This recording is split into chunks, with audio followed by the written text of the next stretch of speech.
जय हिंद दोस्तों, मैं भारत का आम नागरिक आप सभी के सामने एक वायरल वीडियो जो है अनुराग ओझा और ये पत्रकार हैं शंभू, इन सबों का जो चूतियापा चल रहा है इसी पे कुछ चर्चा करने के लिए मैं आया हूँ। और ये अनुराग ओझा कोई युवा नहीं है और उसमें कि वीडियो में किसी ने बोला था कि ये भटक गए हो तुम। वो भटका नहीं है, वो सस्ता नशेड़ी है, वो भंगेड़ी गंजेड़ी है और कुछ नहीं। उसको नशे का खर्चा नहीं निकल रहा है तो ऐसे ही कर रहा है। कुछ डाउट्स हैं चूतिए का जो मैं क्लियर कर रहा हूँ कि मेन बात है ये पत्रकार भी जानबूझ के उसको उंगली कर करके पूछ रहा है, तुम ब्राह्मण हो, तुम ब्राह्मण जाति से आते हो, उसको उकसा रहा है। कंगना रनौत के बारे में, अर्नब के बारे में और मोदी जी के बारे में, बीजेपी के बारे में, सब जानबूझ के ही सब कुछ बोला जा रहा है ताकि वो बोले। तो शंभू जी यदि शंभू जी से निवेदन है कि पत्रकारिता ही करना है तो ढंग से कीजिए, इसे चूतियापा मत फैलाइए। और ये अनुराग ने जो बोला है मोदी जी के बारे में या बीजेपी या किसी के बारे में, मैं किसी का सपोर्टर नहीं हूँ। जो अच्छा है, जो अच्छा काम कर रही है, मैं उसके फेवर में। कहीं कहीं इसने बोला अरुणाचल प्रदेश में सेना ने जो भगाया। अबे सेना का मनोबल भी बढ़ाने वाला कोई सरकार होनी चाहिए। कांग्रेस की सरकार में तो ऐसा था कि कश्मीर में ईंट पत्थर जूते चप्पल थूक तक देते थे, सेना कुछ नहीं कर पाती थी। अभी देखो गाड़ में बांस हाथ में लालटेन, दोनों धरा देते हैं, सारा कुछ बंद है। अभी जितना आतंकवादी को फरियाना है उधर ही फरिया लेंगे। तो समझते तुम भी हो, बस वही है, सस्ते नशे के शिकार हो। और अनुराग ने एक बात और बोली कि 1984 के दंगे में जो मनमोहन जी ने सदन में माफ़ी मांगी थी, और 84 के दंगे के लिए माफ़ी मांगी थी, और 2002 में जो गुजरात दंगा हुआ था उसमें मोदी जी ने कुछ नहीं बोला। अरे मोदी जी यदि उस टाइम पे आर्मी को नहीं बुलाते ना तो जो बचा हुआ कुछ था ना वो भी साफ हो जाता। तो जाओ कोर्ट से पता करो, मोदी जी ने नहीं करवाया था।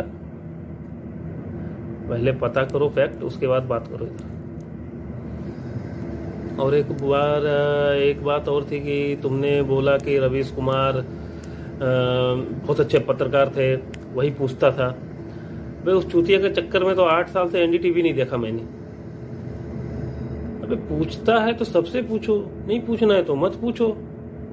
खाली मोदी विरोधी ही बात करते थे, कभी राहुल के विरोध में, कांग्रेस के विरोध में भी बोल देते, उसी बहाने देख भी लेते कुछ भी। और वैक्सीन के बारे में भी बोला तुमने। वैक्सीन क्या तुम्हारे बाप के घर से लाया था, फ्री आ रहा था क्या? अदर कंट्री में जाकर देखो, पैसा लेके दिया है। हमारे यहाँ तो फ्री बढ़ रही थी। खैर बनाओ, मोदी जी ऐसा नेता है। और ये फ्री का वैक्सीन है ना, वैक्सीन ये दिया तो सरकार ने फ्री का है, तो वसूलेगी किससे? और तुम जैसे चूतिए से नहीं वसूल सकती, क्योंकि तुम जैसे चूतिए हमारे टैक्स पे पल रहे हो। और करोड़ों की नौकरी के बारे में भी बात की थी तुमने। साले सरकारी नौकरी ही नौकरी नहीं होती, प्राइवेट भी नौकरी होती है। हम भी प्राइवेट जॉब वाले हैं। तो काम करने का इच्छा होगा तभी कर पाओगे, नहीं तो ऐसे ही बकचोदी करोगे रोड पे। तो गांजा भांग कम यूज करो, दिमाग सही रहेगा। तुमको यदि ऑफर आ रहा है 15-20 लाख का, पार्टी ज्वाइन कर लो। तुम कुछ समय बाद करेगा, तुम सब करेगा,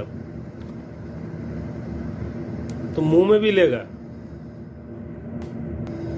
और तुम बोले गरीबों मजदूरों के लिए बोलने आए हो, तुम किसी के लिए बोलने नहीं आए हो, तुम वायरल होना चाहते हो। मेन बात है आजकल का ट्रेंड है, मोदी को बीजेपी को गरियाओ और फेमस हो जाओ।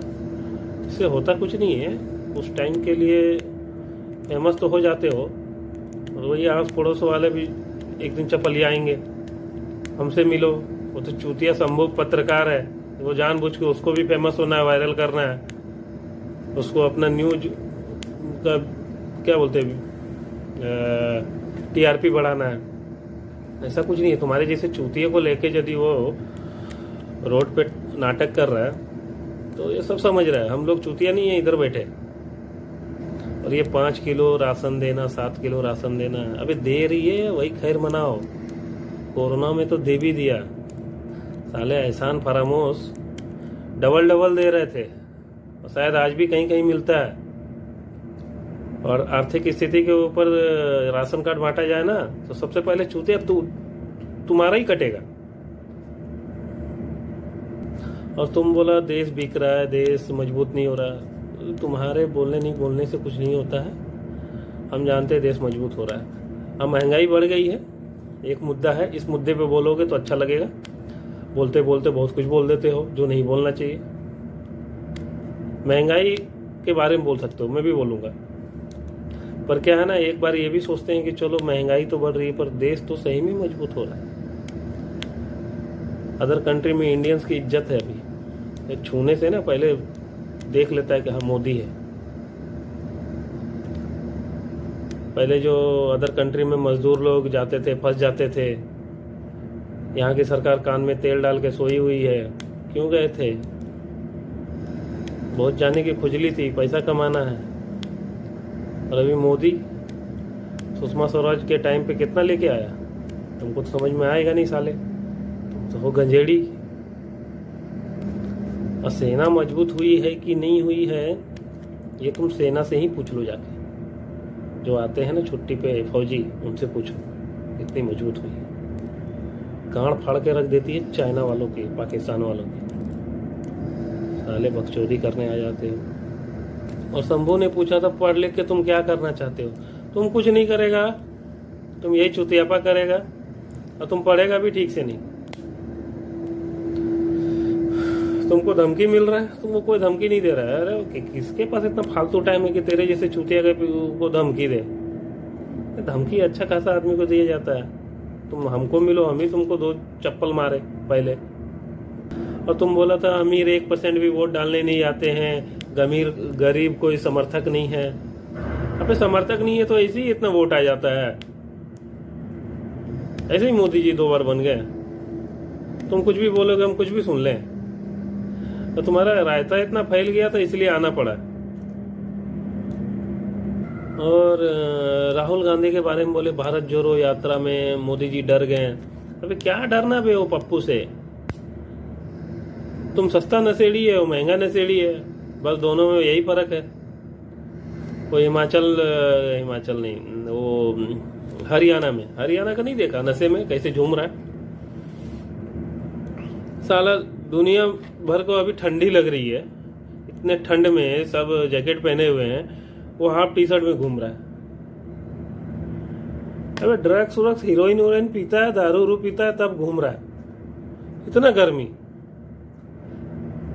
55 साल का युवा, अबे 5 साल बाद एक्सपायरी डेट होगा, उसके बाद पेंशन भोगी हो जाएगा वो। और तुम बोल रहे कोरोना नहीं फैल रहा है। हम तो मोदी जी से नहीं, योगी जी से अपील करते हैं इस साले को चाइना भेज दो। ये शंभू, इस चूतिया को देखो, ये लड़का को अभी स्टूडियो में बैठा के बकचोदी अलग कर रहा है। अभी ये लड़का स्टूडियो में गया, वहां कुछ मिला होगा अंडर टेबल, मिला ही होगा इसको नशा पानी का। जितने मोदी विरोधी हैं, पार्टी हैं, सब इनको अपने बकचोदी में शामिल करेंगे। चलो इसको लेके चलो, बिना सर पैर का कुछ भी बोलना है। और शंभू जी, आप पढ़े लिखे इंसान को मैसेज देना, मतलब क्या बोलते हैं उसको, मैसेज, ये दुनिया, आप उनको, आपने पूछा कि आप दुनिया को क्या मैसेज देना चाहते हैं। अभी इतना दिन खराब नहीं हुआ है कि तुमसे मैसेज ले। तुम पत्रकार भी चूतिए हो, वो युवा भी चूतिया है। तुम लोगों को खाली फेमस होना है, फेमस होने के चक्कर में, अरे फेमस ही होना है तो कुत्ते से गांड मरा लो, देखो कितना फेमस हो जाओगे। बस इन चूतियों के लिए यही है। अगली बार कोई चूतियापा करेंगे तो मैं फिर आऊँगा। अब मैंने भी सोचा इन चूतियापों को थोड़ा तो जवाब मिलना चाहिए। अच्छा लगे तो लाइक कमेंट शेयर करिए कि दोबारा बनाने का मौका मिले।